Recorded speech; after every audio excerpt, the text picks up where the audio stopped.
In this video, I decided to do a reaction to a video that someone suggested in the comments of my USDT versus USDC video. Out of all the wealth transfer videos I've made, whether it's about Shiba, whether it's about XRP, whether it's about the dinar, whether it's about Bitcoin, the stablecoin video applies to everyone. Those other videos don't apply to everyone, because we're not all invested in the same things. The stable coin videos apply to every single person, even if you are not going to own a stable coin. And we're going to see why. I believe, I haven't seen this video, but just based on the title, I believe we're going to see why in this video. If Tether is holding up Bitcoin and Tether collapses, like we've heard prophecies that it will, and not only prophecies, but secular people believe it will, then it's going to affect the entire market. So it applies to everybody. Later on, I might share a text message that Kelly sent me, because I sent my stablecoin video to Kelly to get her thoughts, and she sent a message with some more insights. And let's get into it. Blind reaction. Previously on CoffeeZilla. This case isn't an ordinary one. For all the crypto you've been talking about lately, you've overlooked the biggest fraud of all. What do you mean? Have you ever heard of a coin called Tether? No, seriously, what do you know about Tether? That wasn't rhetorical. Oh, sorry. I was trying to be cool. Well, stop it. It's cringe. Okay.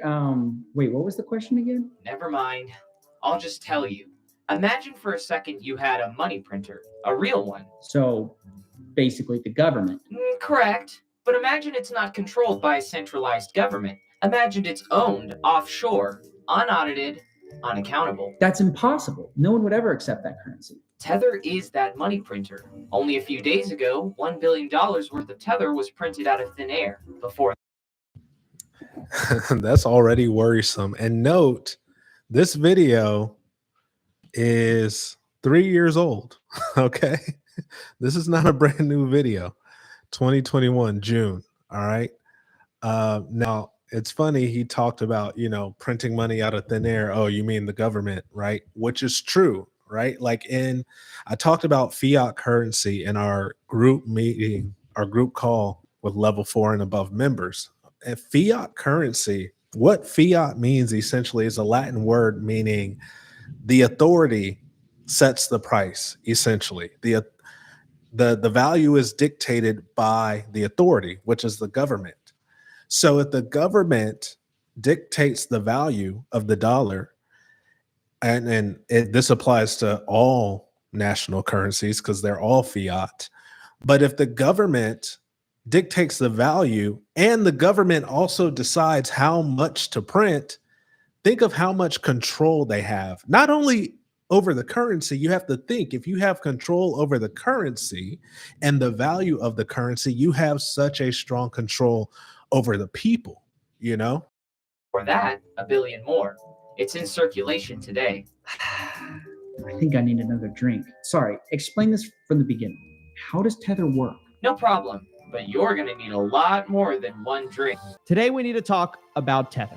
Tether is suspicious. Maybe it's not fully backed. They're creating more out of thin air and then using that to buy and accumulate Bitcoin. Because there is no transparency in Tether. That's the problem, is they were issuing Tether in whenever it was needed out of thin air. It was not backed by dollars. There might be a fair amount of gambling mentality coming into that trust. Tether is a cryptocurrency that, well, the best I can explain it is either deeply misunderstood or the biggest fraud in the world. In this video, I want to lay out evidence and let you decide for yourself. Is Tether a fraud? Legally, I can't say that it is, but if it is, and that is a big, juicy, legally compliant if, it's about to be bigger than Bernie Madoff. For context, Bernie Madoff's victims lost $64.8 billion. The current value of Tether is $62 billion. And at its current rate of growth, it climbs $1 billion every 4 days. By the time you're watching this, the value of Tether will be more than Madoff ever had in investor funds. Now, and the text message Kelly sent me, she said Tether is at, I think she said 118 billion now. Yeah. So double what it was in this video, basically. if it's not fraud, and that is possible, this video will be about bureaucratic incompetence and lies. Now, maybe this is the first time you're hearing of Tether or stablecoins, and you're thinking, I don't hold any Tether, so I don't have to worry about this video, right? I'll just hold Bitcoin. But here's the problem. Even if you're not invested in Tether, you are exposed to the fallout of a Tether crash, whether you realize it or not. See, Tether is the backbone of liquidity in the crypto market. It's one of the main ways people buy cryptocurrency. Didn't we say that? And it's the largest crypto by trading volume, even bigger than Bitcoin. So if Tether disappears overnight, all that liquidity disappears and the price of crypto could come crashing down. All crypto, not just Tether. So that's my quick soft pitch for why Tether is important and why you should sit here and listen. Okay, so first things first, what is Tether? First, we should distinguish that Tether Limited is the company that produces Tether coins. Tether coins, or simply Tethers, are what is known as a stable coin in crypto. They call it a stable coin because that's exactly what it's supposed to be, stable. One USDT, for example, is always supposed to be worth exactly $1, stable. Get it? Now, technically, stable coins can be pegged to anything. You can have a stable coin for a euro. You can have a stable coin for gold. You can have a stable coin for anything. And stable coins are useful for a lot of reasons. They let you get around regulation easier. You can keep US cash on foreign crypto exchanges and many other fancy things. But back when Tether was created in 2014, it was the first of its kind. Early on, this was Tether's #1 claim. Every Tether is always backed 1-to-1 by traditional currency held in our reserves. So 1 USDT is equivalent to 1 USD. And how it was supposed to work in theory was that you would give Tether $1 and they'd mint you 1 Tether. You could then go spend that Tether on crypto or whatever you wanted. And if you ever wanted to redeem that Tether, you could go back to Tether Limited, the company, give them your Tether, and they'd give back to you your $1. And then they'd burn that Tether token so it doesn't exist anymore, thus maintaining the exact balance of money in Tether's reserves to the number of Tethers that have been issued. In theory, that's how it's supposed to work. Here comes the first sign of trouble. See, people started to notice that actually, in Tether's terms of service, Tether doesn't actually have to redeem anything if they don't want to. It's literally in writing. Right here, Tether reserves the right to delay the redemption or withdrawal of Tether tokens. Then, again, if you didn't believe me, even more specifically, Tether reserves the right to redeem Tether tokens by in-kind redemptions of securities. In other words, if you decide you don't want these and want them redeemed by Tether, as was always intended, they do not have to give you your money back. But look. Now, this was 3 years ago. I wonder if they've changed that, but I wouldn't be surprised if they haven't. But that is definitely worrisome. Definitely. I can hear you guys already. I'm sure you're saying, look, this is just FUD. Just FUD. Ignore it. Everything's fine as long as the money's there, right? Thank goodness Tether is a transparent company that publishes their reserves daily. Only wait a minute, this section has been changed. See, going to the Wayback Machine back in 2017, Tether promised that their reserve holdings are published daily and are subject to frequent professional audits. Whoops, it's actually been half a decade and there hasn't been a single audit. So I guess the boys decided it was better to scrub that from the website real quick and change it. But don't worry, guys. Some of the executives at Tether are willing to assure us that there's no cause for alarm. The money's there.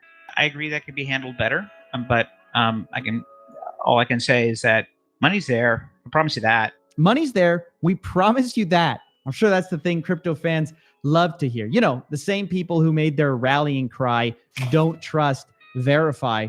Yeah, I'm sure promises are basically the same thing, right? But don't blame Tether. It's not their fault. See, if you keep playing that call we were just listening to, you'll hear the real reason for the lack of an audit. And, we're constantly looking for solutions to make that more transparent. It's not that easy. There's so much negativity surrounding it that nobody wants to touch it. Auditors don't want to work with us. Other people, it's just, I don't know quite what to say about it. I mean, it's like Heisenberg's uncertainty principle. Everybody looking at it actually affects the system. That's right. If you look too close at their funds, they may just vanish. Heisenberg's uncertainty principle. Maybe it's more like Madoff's uncertainty principle. But according to Tether, that really is the reason they haven't been audited in 6 years. It's that securing an audit from a top auditor is difficult. They simply can't find one. But that actually isn't true. The truth is, they actually had an auditor, someone ready to do an audit, someone named Friedman LLP. But in 2018, Tether bailed in the middle of the audit, complaining that Friedman was being too, and I'm quoting here, excruciatingly detailed. Yes, you heard me right. The reason an offshore digital dollar printer can't get an audit is not because they couldn't find one. It's because the auditor that actually agreed to it was asking for too much information. Sorry, guys, no audit today. Too busy changing the financial system. Look, audits are too time-consuming, according to Tether. But don't worry. Even though Tether doesn't have to redeem your crypto bucks, and even though they've never been audited despite saying they would be, it's actually the least of your worries. See, you should get really concerned when another shady company enters the picture with ties to Tether. That company is Bitfinex.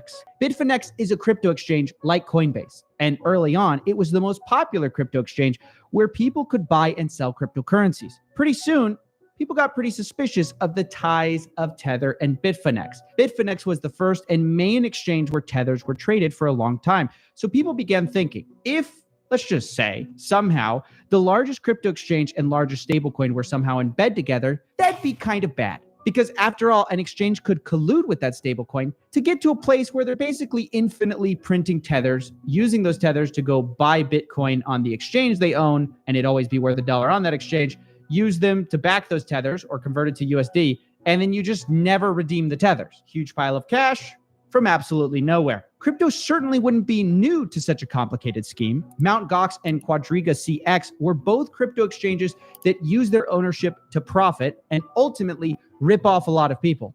They both eventually went bust. So people were understandably concerned, and they asked directly, are Bitfinex and Tether owned by the same people? And of course, Bitfinex and Tether replied with the tried and true strategy of everyone who has nothing to hide.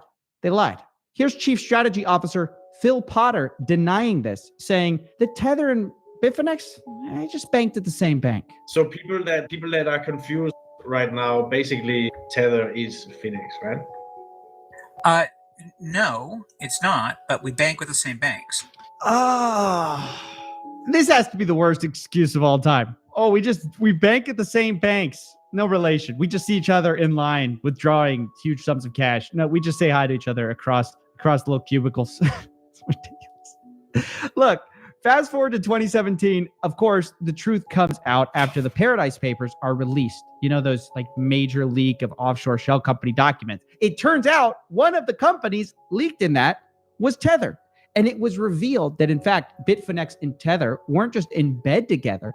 They were owned by the same people. That's right. Phil Potter and Juan Carlo Devasini both had their names on Tether's incorporation. And here's Phil Potter later revising his lie. We, Bitfinex, are majority owners of Tether. This is true. But Tether is a completely segregated entity. Dollars are all there. Isn't it so funny that he always has to reassure people, hey, dollars are there? Now, at this point, I think it's becoming obvious that the owners of Bitfinex and Tether aren't exactly your typical executives. So I'd like to introduce you guys to exactly who's behind these two companies, which are basically the same company. They're owned by the same people. Because at its heart, this is really a story about trust. Can Tether or Bitfinex be trusted? We've already established multiple lies, but now let's look at the background of these individuals. I contacted a man named Bennett Tomlin for this. He investigates fraud full-time and is currently writing an entire book about Tether. I asked him to break down the background of these individuals, and here's what he told me. Bitfinex was founded in 2013 by Raphael Nicolay. By day was a help desk technician, and by night spent his time looking on Bitcoin Talk for Ponzi schemes he could participate in. Famously, he lost a bunch of his Bitcoin in the Trend and Shavers Ponzi scheme, which was later brought down by the Department of Justice. And then he tried to start his own high-yield lending program where people could lend him their Bitcoins, and he would use what he called arbitrage to earn them a guaranteed 2% per week on their Bitcoins. After people were not interested in giving their money to a Ponzi schemer, he decided to start Bitfinex. He was later joined at Bitfinex by Juan Carlo Devasini, currently the chief financial officer for both Bitfinex and Tether, who previously was a software pirate. He got in trouble for selling pirated Microsoft software. And that was a lot of money, wasn't it? Like that he got in trouble for. No, it was a relatively small amount. It's a currency conversion factor, makes it seem bigger than it was. It was like, I want to say it was like 18 million lira, which at the time converted to, I want to say like 100,000 USD. So it was a relatively small fine for that. Yeah, and so then they were later joined by Phil Potter, who for a long time was the chief strategy officer of Bitfinex. He came from the New York financial scene. He was once profiled in a New York Times piece where he bragged about his wealth and how much money he was making.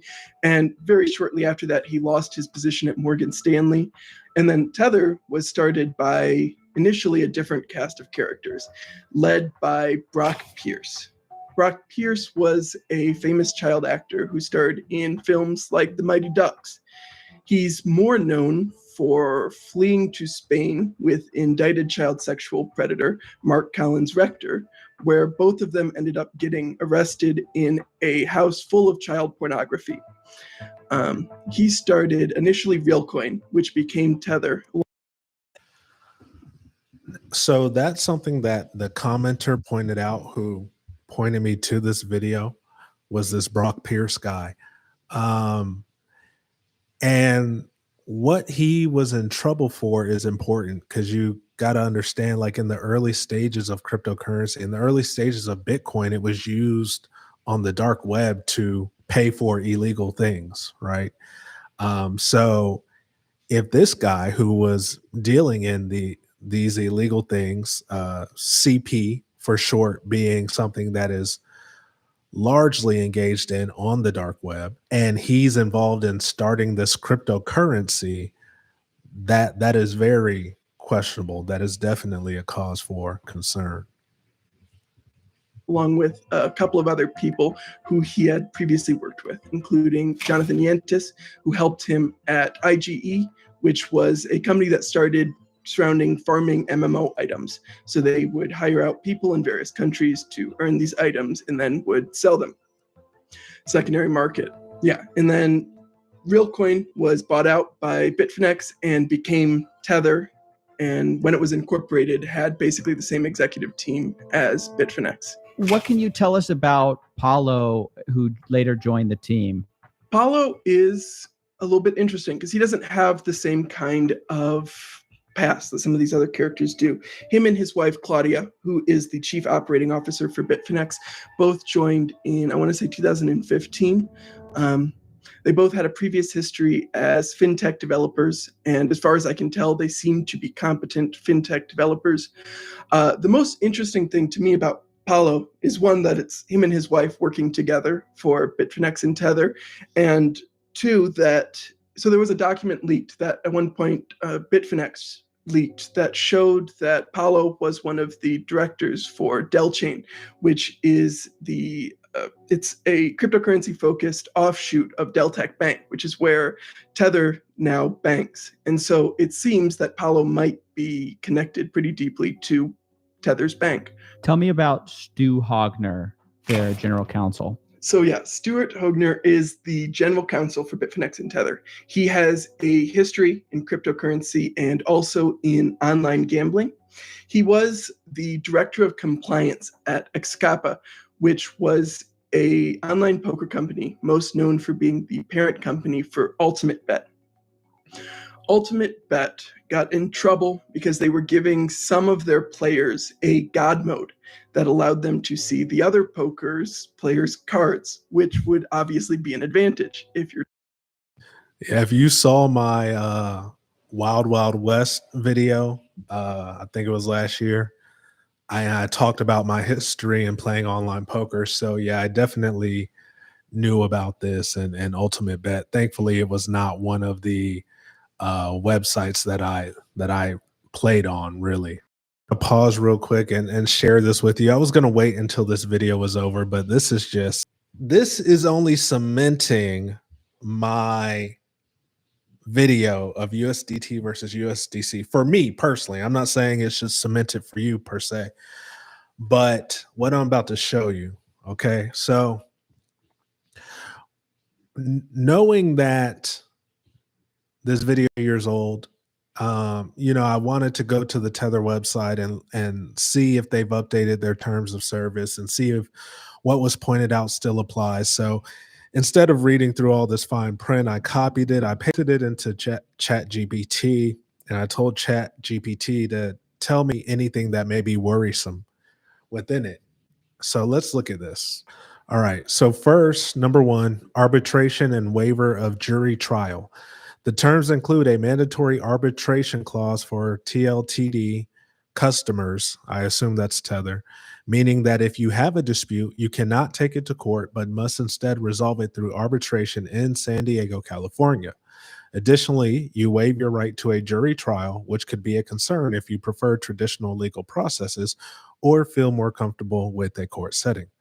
Number two, unilateral amendments. Tether reserves the right to amend the terms of service at any time without prior notice. This means that the terms under which you agreed to use the service could change without you being immediately aware, and continued use of the service implies acceptance of those changes. Number three, limited liability.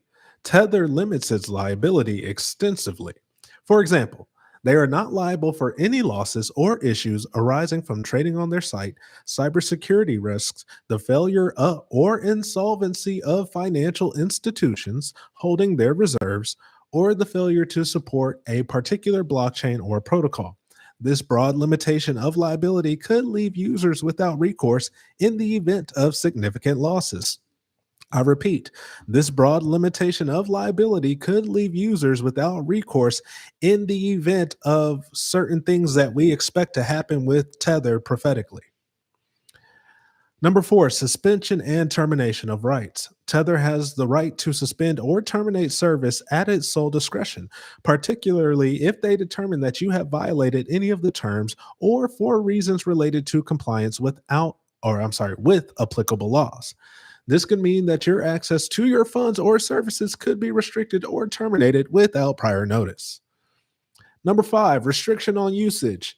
There are stringent restrictions on who can use the site, especially for U.S. persons, Canadian persons, and residents of certain jurisdictions. If you fall into any of these categories, you could be prohibited from using the services, even if you initially registered under different circumstances. Number six, forks and blockchain support. Tether explicitly states that it is not obligated to support any particular blockchain or protocol, especially in the event of a fork. This means that if a blockchain splits and Tether decides not to support the fork you are on, you could lose access to your tokens or their value. And these forks, I mean, I've seen them happen multiple times on different blockchains, so that might be cause for concern. That it's even happened on Bitcoin, hasn't it? On Bitcoin's blockchain. Number seven, sharing of personal information. The terms allow Tether to share your personal information with law enforcement agencies and governments, potentially even on a voluntary basis, if deemed reasonable. This could raise privacy concerns, especially if you are concerned about how your data might be used. Voluntary basis. Interesting. Force majeure. Tether is not liable for any failure to perform obligations due to events beyond their control, such as cyber attacks, market fluctuations, or government actions. While force majeure clauses are common, the breadth of this clause could be concerning, particularly in a volatile market like cryptocurrency. Number nine, no advice. Tether explicitly states that it does not provide any investment or trading advice, which could be a concern. That's not a concern. Number 10, potential delays in redemptions, which is what was pointed out in the video. Tether reserves the right to delay redemptions of Tether tokens under certain circumstances, such as liquidity or loss of reserves. This could be problematic if you need immediate access to your funds.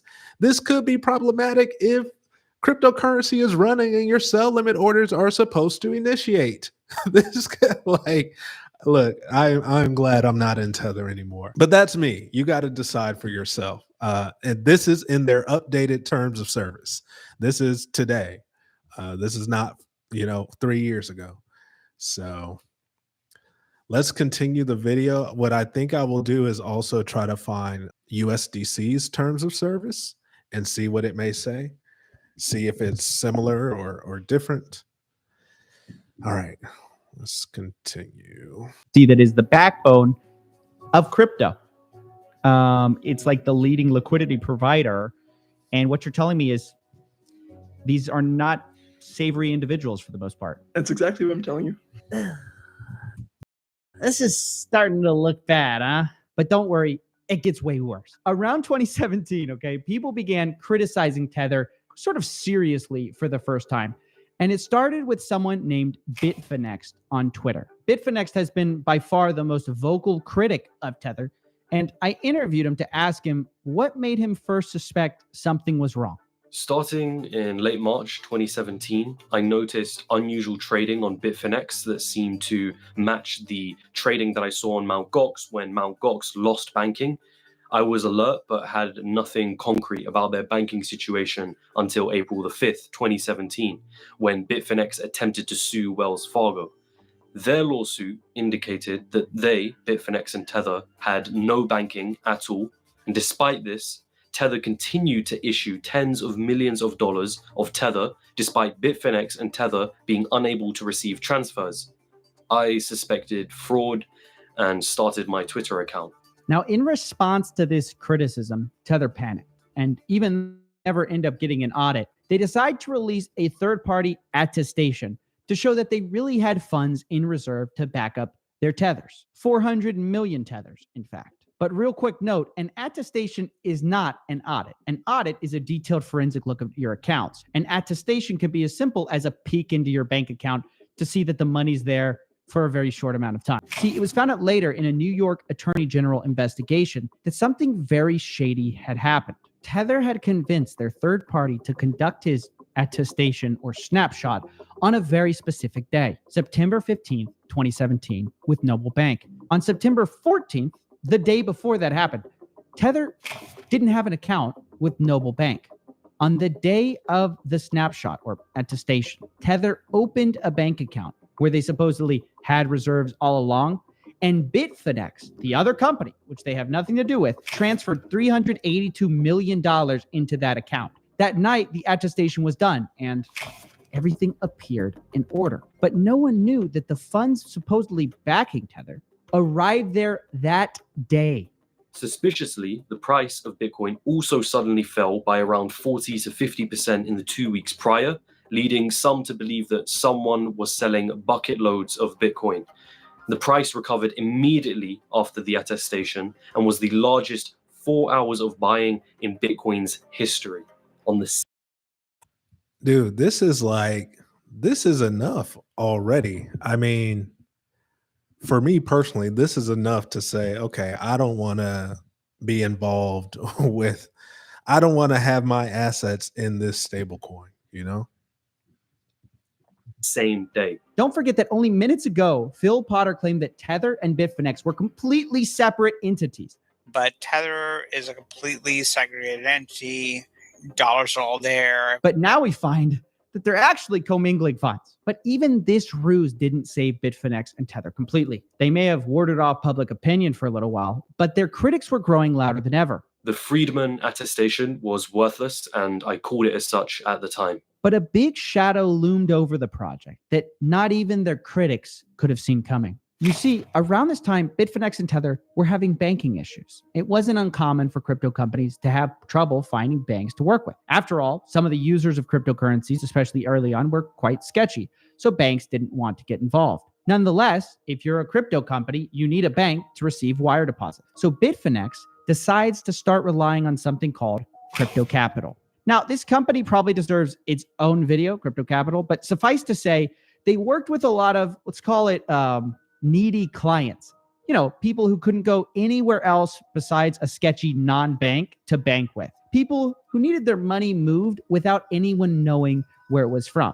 I mean, I'll just say it, like money laundering, basically. To put it into perspective for the types of people Crypto Capital were working with, the Colombian drug cartel were later implicated with Crypto Capital. So we're talking some seriously sketchy business partners here. But look, Bitfinex is desperate. They need banking. So they start working with them, depositing hundreds of millions of their clients' funds with them. And for a while, things were going great and smoothly. But this time, it would prove that Bitfinex and Tether were the ones who would be duped because they trusted somebody. See, the feds were onto crypto capital. After an illegal escort website called Backpage was busted, guess who was implicated? Well, you guessed it, crypto capital. And when the feds came knocking, everyone's funds got seized. I mean, we're talking the shell account funds, the ones holding Bitfinex's clients' money. Reports say that at this point, Bitfinex had $850 million frozen in this giant international money laundering case. And I mean, this is huge. According to internal documents, in June 2018, Bitfinex told their point of contact at Crypto Capital that over 80% of client funds were controlled by Crypto Capital. Translation? That's it. We're insolvent. If we can't get access to those funds that we deposited with Crypto Capital, we don't have the money. So Bitfinex is even more desperate than ever. They can't find a solution. They're about to blow up, just like so many crypto exchanges have done in the past. I mean, after all, there's no way to magically patch an $850 million hole in your balance sheet. Right? Absolutely wrong. Suddenly, Bitfinex realizes they have something no one else has ever had in their position. A flying... No, I'm just kidding. They have a money printer. And this money printer also has massive private reserves. So rather than go bankrupt, Bitfinex instead takes $400 million for Tether's reserves. And suddenly they can meet withdrawals and not go out of business. They basically bailed themselves out, is what I'm trying to tell you right now. And meanwhile, even though they're still short tons of cash, they proceed to lie to the public and issue a statement saying Bitfinex is not solvent, and a constant stream of Medium articles claiming otherwise is not going to change this. Now, again, they are insolvent. They don't have the money, but are we really surprised that they're lying yet again? Meanwhile, they're still trying to fight the bad press of all of this, and so they decide they need another attestation to show that their reserves are solid. To do this, they get another bank. Sorry, I know it's like a rotating cast of banks. Just go with me. This one's called Deltec, okay? Funny enough, one of the executives is actually the creator of Inspector Gadget, which is totally random and weird. But at this point, I could probably tell you anything and you'd believe me in this story because it's so insane. But anyways, they get this attestation from Deltec. And once again, they get back up to their old trick. See, on November 1st, 2018, Tether had Deltec give a public announcement that affirmed that Tether now had a balance of $1.8 billion in reserves. They had grown a lot by then, still making them backed one-to-one.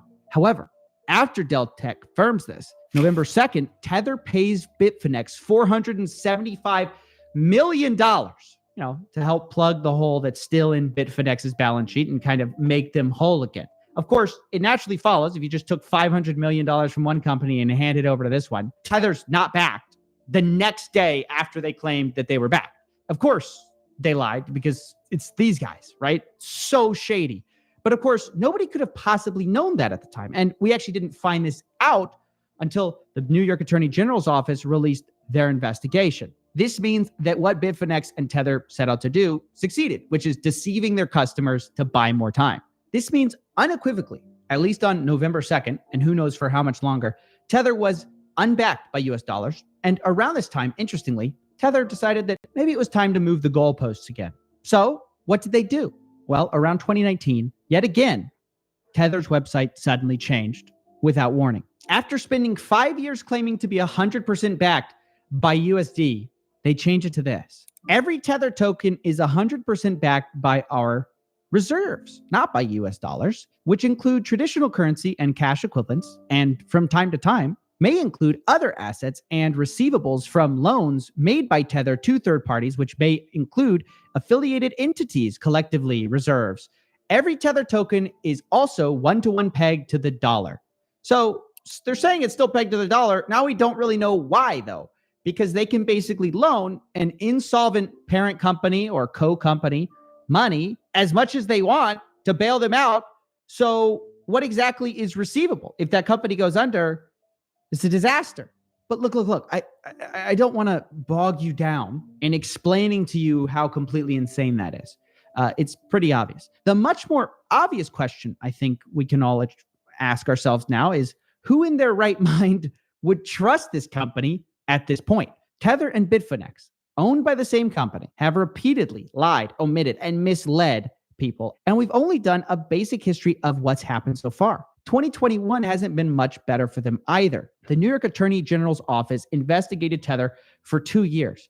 And as a part of a settlement, they were fined millions of dollars, banned from New York, and the Attorney General couldn't be more clear. They say Bitfinex recklessly and unlawfully covered up massive financial losses to keep their scheme going and protect their bottom lines. Tether's claims that its virtual currency was fully backed by US dollars at all times was a lie. Which, wow, that's quite the statement. So I bet you're asking yourself, Tether finally fessed up, right? Like that must be it. That must be. So do you feel comfortable having assets in Tether? Having funds in Tether, I should say? Having limit orders in Tether? Where this story ends. Like you'd be right in a normal world, but this is crazy land, right? Instead, Tether decides that to pretend basically this was all good news. And in yet another lie, but this time from their general counsel, Stu Hoegner, they said that the AG's office made no negative findings whatsoever that Tethers were not fully backed. That is completely wrong. Literally, the New York Attorney General said Tether's claims that it was fully backed was a lie. Stu Hoegner, the general counsel, says, oh, they never found anything, made no negative findings that Tethers were not fully backed. So look, Tether and Bitfinex, even when caught, lie by the New York Attorney General, still lie about what even that says. Now, of course, many might declare any kind of settlement for Tether at all a win. I mean, at least they weren't shut down and everything fell apart, right? So that might be true to some extent. But don't forget, if this is a complicated fraud scheme, it wouldn't be unprecedented for regulators to fail to shut it down for a long time. Remember this guy? Bernie Madoff himself was discovered early on by independent researchers, but the SEC investigated and cleared him multiple times before the fraud unraveled. But regardless of what you think about whether Tether is guilty or innocent here, one thing is clear. Tether's money printer is running at an all-time high. At the beginning of this year, there were 20 billion Tether in circulation. Right now, there's 62 billion. They've printed 42 billion Tether in like 6 months. And are all those Tethers backed? Is Tether unbacked? Well, I don't want to say too much, right? I'll let you decide. I have my opinions on it. But either way, this story clearly isn't finished. Now, the last revelation we need to talk about in this whole debacle has to be the infamous pie chart Tether released, revealing their reserves breakdown for the first time. Previously, they had hidden what their Tethers were backed by after they left the dollar standard. But because of the New York Attorney General's settlement agreement, they had to publish this. They were forced to. Other people have done full breakdowns of what all this means. But the big headline here is that Tether has, according to them, huge amounts of what they call commercial paper. 49% of their total reserves, to be precise. What is commercial paper, says everyone in the room? Well, it's unsecured debt. It's debt that if they default on it, you don't have collateral. So in theory, I believe commercial paper is supposed to be only lent to like A-rated institutions. Like you're going to give it to like Apple or Microsoft or, someone you can trust to not fail because your debt is unbacked.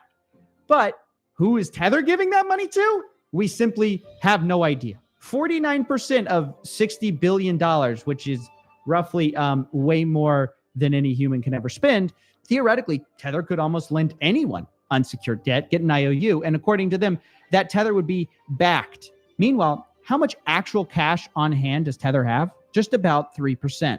Pretty incredible for a company that claimed only a short while ago that it was always one-to-one backed by traditional currency held in our reserves. Now every Tether is backed 1 to 0.03 by traditional currency held in its reserves. But now that you're up to speed on Tether and their history, maybe it's time to stop talking about the past and instead talk about the future and its implications. And this comes to the opinion part. These are my thoughts, okay? So this is not fact here. Two things seem true to me. Tether leadership often lie and have a long history of being shady. The second thing is that Tether's absolutely massive. It has passed PayPal in how much money they're actually holding. Not only that, according to the Financial Times, Tether's commercial paper holdings immediately place it as, quote, one of the world's largest investors in the U.S. commercial paper market, rubbing shoulders with the likes of fund managers Vanguard and BlackRock, and dwarfing the investments of tech giants like Google and Apple. Another quote further down the article is even more alarming. Quote, "Until last week, we really hadn't heard of them," said a trader at a large bank. "It was news to us." To put Tether's absurd size in another way that illustrates how weird this is, they are currently the biggest company in the world in terms of assets per employee in the world by far. According to LinkedIn, Tether has 13 employees, but 62 billion under management. That's almost $5 billion per employee. Literally, it is the biggest fintech company in existence right now. Tether is huge. That's insane. 13 employees with, again, today, over 100 billion. They might have more employees now too as well, though. So, but still, even what it was then, I'm sure it hasn't changed too significantly. Which leads to an kind of obvious conclusion. If it's fraud, big if, it's going to be really, really, really, really, really bad. How bad? I mean, it's hard to know. Crypto influencers, mostly, the FUD ones, try very hard to paint a rosy picture, pointing out that even if Tether's 100% unbacked, Tether is only worth 60 billion compared to the entire crypto market, which is like 2 trillion. And they would say, you just kind of take 60 billion out of 2 trillion. It's not that much.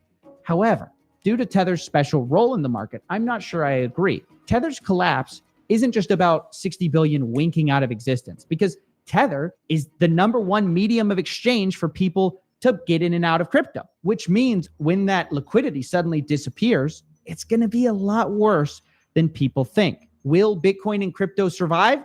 Yeah, probably. Will it be pretty? Will it be just $60 billion? Probably not. Now, of course, there are alternate timelines to consider as well. Okay, I'm going to rewind that because that was probably the most wealth transfer applicable part of the entire video. I mean, not to say other parts of the video were not, but this statement that he made, I'm going to rewind it and play it again. 60 billion winking out of existence, because Tether is the #1 medium of exchange for people to get in and out of crypto, which means when that liquidity suddenly disappears, it's going to be a lot worse than people think. Will Bitcoin and crypto survive? Yeah, probably. Will it be pretty? Will it be just $60 billion? Probably not. Now, so the #1 means for people to get in and out of crypto, if it crashes, it's going to be ugly, right? We're talking about sell limit orders. We're talking about getting out of crypto. Also buy limit orders, right? But I think the sell limit order is the greater concern. And we have prophecies of there being a run and then a crash and then a recovery and a larger, longer run. Could Tether be the catalyst pretty much for that crash?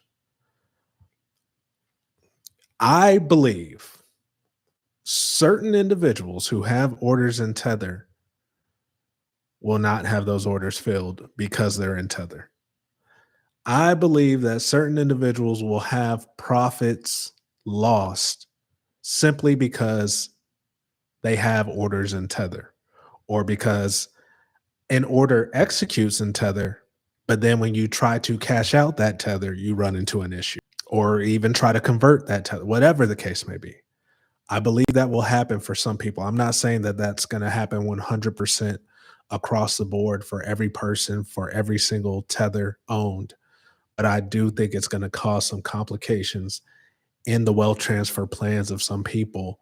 Now, of course, there are alternate timelines to consider as well. Maybe Tether never collapses. Maybe after years of incompetence, lies, and deceit, they righted the ship. They're changed people. Only time will tell. But just don't say I didn't warn you.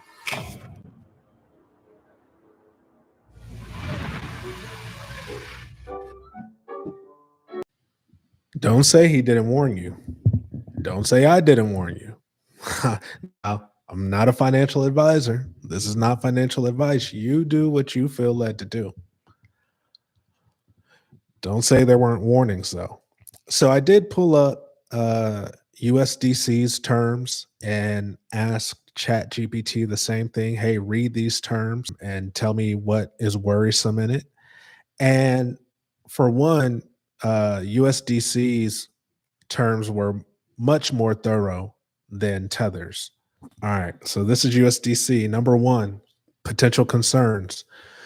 Jurisdictional limitations and exclusions. The term applies differently based on whether you're located outside the European Economic Area. Okay, cool. Number two, non-customer status for user type B.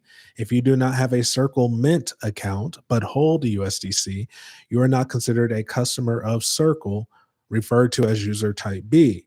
This means you may have limited access to certain services or protections that are available to user type A, those with a Circle Mint account. That's something you could probably look into further. Just by the name, I assume it means you have the ability to mint USDC in the way someone might mine Bitcoin. That's just my simple human brain thinking. I could be wrong about that, but I don't think that that's cause for concern to the average crypto user.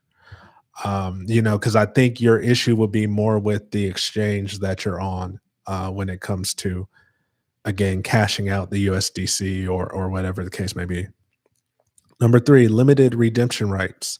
User type B cannot redeem USDC directly with Circle unless they open a Circle Mint account. So again, like I said, it's going to be more about the exchange that you're on.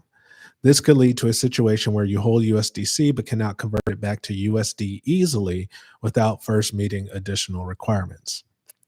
Number four, risk of forfeiture. The terms explicitly state that any violation of these terms could result in the loss or forfeiture of USD that has been tokenized into USDC.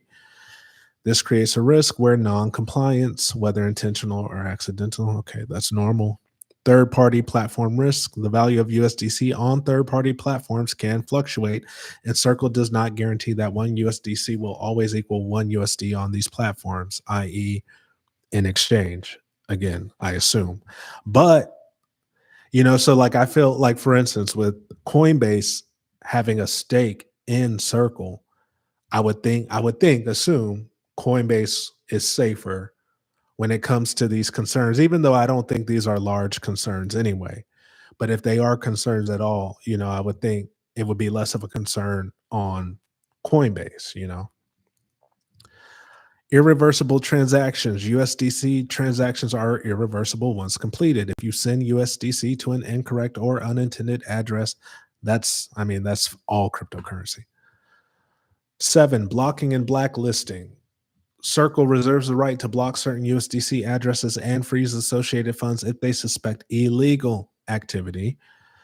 So this is different than, Tether saying, hey, we can even voluntarily, provide your information to law enforcement or whatever the case is. Number 8, operational challenges and downtime. There's a risk of interruptions or suspensions in USDC services due to operational issues, cyber attacks, forks. During these periods, you may be unable to conduct transactions, which could be disruptive. No deposit insurance. USDC is not protected by deposit insurance such as FDIC or SIPC in the US or equivalent. Assignment of terms. Circle reserves the right to assign or transfer these terms and obligations to a third party without your consent. This could result in a change in how your rights and obligations are managed without your direct involvement. And number 11, Circle may amend these terms at any time, and your continued use of USDC after such changes implies your acceptance. If you disagree with any changes, your only option is to cease using USDC, which may not be practical in certain situations. And so it says these points highlight potential risk associated with holding and using USDC under the provided terms, especially regarding the limitations on redemption, the potential for loss due to non-compliance or operational issues, and the absence of deposit insurance. So unlike Tether's, Tether's said for this number 11 changes to terms is like, we don't have to give you any notice. We just change at any moment. But anyway, so reading through these concerns for USDC versus Tether, it's a lot different. USDC's concerns are a lot more along the lines of normal, a lot more along the lines of what you're going to expect with any cryptocurrency you engage with, any investment you engage with. where Tether's was a lot more sketchy, and USDC had none of those sketchy concerns that Tether had. So I just wanted to look at that as well for fairness and objectivity. This comes after I already made a video saying, hey, I feel like it's time for me to switch completely out of Tether. I didn't know about this video. Pretty much everything in this video was new to me concerning Tether. So to me, this video we just watched is just a strong confirmation of what I already felt led to do via discernment, via revelation, via wisdom, you know, and all these things of the Holy Spirit. Let me see if I want to read the message from Kelly. I'll read parts of it. I won't read the whole thing. So I sent Kelly my video on Tether and USDC. She responded. She said, great video, Marcus. She said, yes, USDC is looking more stable. I agree. She says she keeps a little in Tether, but then she reminds me of the elevator dream that I had where the Tether broke. And I talked about that in the group meeting, the level 4 and above group meeting. She says, what holds an elevator or a Tether, right? And so what I said in the meeting, though, is like, in my dream, there were 2 cables, right? One of the cables broke, but then the second cable brought us to safety. Okay, what are the 2 main stable coins? We got Tether, we got USDC. Tether breaks, but the other brought me to safety in the dream. Take it for what you will. When I said that in the group meeting, I got goosebumps. Usually is an indicator of the Holy Spirit, of the presence of God. For me personally, I'm not saying across the board, but and I had never thought of that. Like when we were talking about it in the group meeting, that came to me for the first time. I never thought of that second cable, you know, being USDC. And so she said, what holds Bitcoin is them printing Tether out of thin air and then using it to prop up Bitcoin's price. And she goes on to talk about how big Tether is, and pointing out how when the Luna stablecoin crashed, it affected the entire market, and that Luna is small, or was small, compared to what Tether is today. So just imagine the chain reaction, if you will. And she ends with, you know, good video to help people understand the whole concept better. So you got to make your decision. As CoffeeZilla said, don't say I didn't warn you. But I think that's it for this video.